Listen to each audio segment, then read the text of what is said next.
మన జీవితాలలో దేవునికి ప్రథమ స్థానమివ్వాలి. మత్తయి శుభవార్త 6వ అధ్యాయం 33వ వచనం. దేవుని రాజ్యాన్ని, నీతిని మొదట వెదకండి, అప్పుడు అవన్నీ మీకు అనుగ్రహించబడతాయి. నీ విలువలను ఒకసారి పరీక్షించి చూసుకో.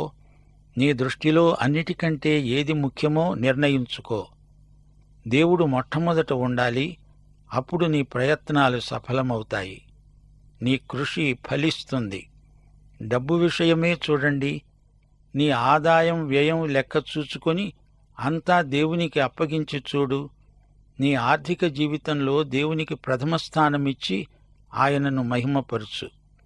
నేను జ్ఞానిని గదా అని నీవు అనుకొనవద్దు. యెహోవాయందు భయభక్తులు కలిగి చెడుతనం విడిచిపెట్టు. అప్పుడు నీ దేహానికి ఆరోగ్యం, నీ ఎముకలకు సత్తువ కలుగుతుంది.